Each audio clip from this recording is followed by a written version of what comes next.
اعوذ باللہ من الشیطان الرجیم بسم اللہ الرحمن الرحیم رب اشرح لی صدری ویسر لی امری واحلل عقدۃ من لسانی یفقہوا قولی۔ حرم مدینہ کا بیان۔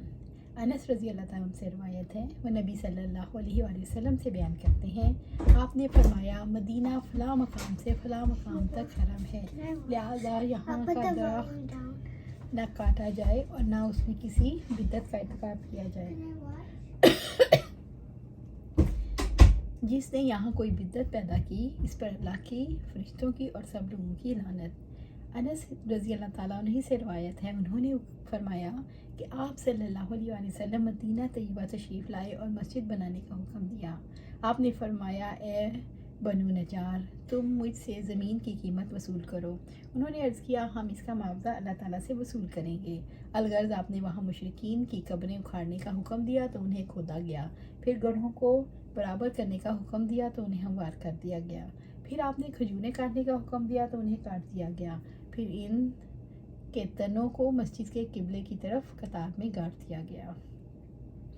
ابو ہریرہ رضی اللہ تعالیٰ عنہ ہی سے روایت ہے، وہ نبی صلی اللہ علیہ وآلہ وسلم سے بیان کرتے ہیں، آپ نے فرمایا مدینہ طیبہ کے دونوں پتھریلے کناروں کا درمیانی حصہ میری زبان سے قابل احترام ٹھہرایا گیا ہے۔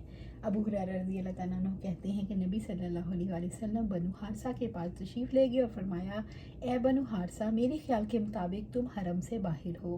پھر آپ نے توجہ فرمائی تو کہا نہیں بلکہ تم حرم کے اندر ہو۔ لاباسیہ کنکریوں کی جگہ کو کہتے ہیں، اسے ہرا بھی کہا جاتا ہے۔ مدینہ کے مشرق اور مغرب میں یہ مقام واقع ہے، ایک کو ہرائے شرقیہ اور دوسرے کو ہرائے غربیہ کہتے ہیں۔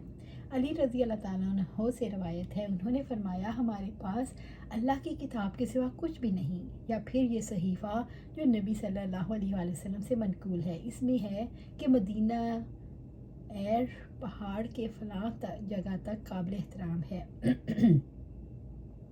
لہٰذا جو شخص اس میں کوئی نئی بات، بدعت یا دست درازی کرے گا یا بدعتی کو جگہ دے گا، اس پر اللہ کی، فرشتوں کی اور سب لوگوں کی لعنت ہے۔ اس کی نہ کوئی نفل عبادت قبول ہوگی اور نہ کوئی فرض عبادت۔ نیز فرمایا مسلمانوں میں پاس عہد کی ذمہ داری مشترکہ ہے۔ اب جو کوئی مسلمان کے عہد کو توڑے، اس پر اللہ کی، فرشتوں کی اور سب انسانوں کی لعنت۔ اس کا کوئی نفل قبول نہ ہوگا نہ فرض۔